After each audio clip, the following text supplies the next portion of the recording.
Hey guys, so today I'm here with an overview of Safari performance in iOS 4.3 on the iPad 2. So of course the iPad 2 has just come out, and of course there are a lot of different questions, but one of the biggest ones for me is how does it do in web browsing? Obviously tablets are really do great for web browsing. So let me give you guys just a quick tour. So as you can see here, if you've never used an iPad before, it's a very neat experience. So there are a couple ways of doing it. You can do pinch to zoom. Works really quite nicely. You can just scroll along here. We can pull out.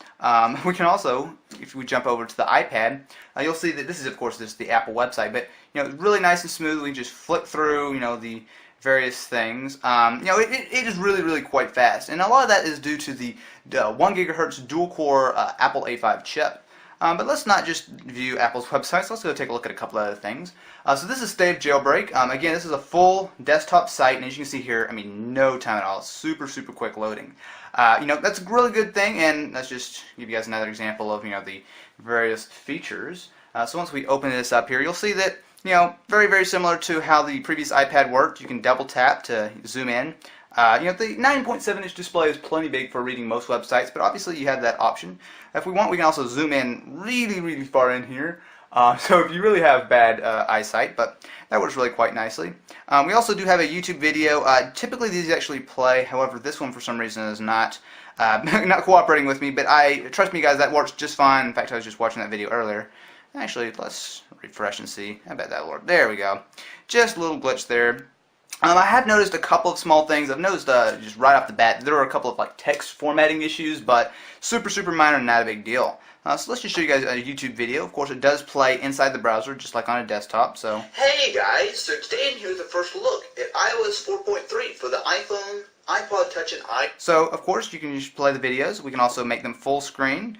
Works just fine, and you've got your standard controls. So YouTube videos work. Now of course, since it's the iPad, since it's an Apple product, this does not support Flash. So if you're looking for, for example, lots and lots of videos, games, that sort of thing that are Flash-based, it's not going to work for you. However, otherwise it does work really quite well.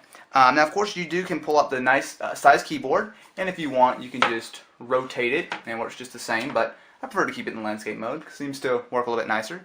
So let's just punch out an address here that we've never gone to. Let's do it properly, of course. The keyboard, I'll get into the keyboard a little bit later in another video, but suffice it to say it's fine for entering text. Not something I would want to write anything of any major length, but you guys will see here, this is actually going to pull up the mobile site. I believe we can, there we go. Let's just pull up the desktop site just to show you guys what this is going to look like. So there we go. You can see here it loads not super fast. If you have a MacBook or something at home, the iPad's still going to be slower, but it's not bad at all. So you can see here we can just scroll through, and again I'll show you guys that double tap and all that kind of good stuff. So anyway guys, that'll be it for my overview of Safari on the iPad 2. Overall very impressive, super quick. There's a couple of things like I wish it would have Flash support. And there are the slightest little glitches that that you might find here and there, but overall very solid browser.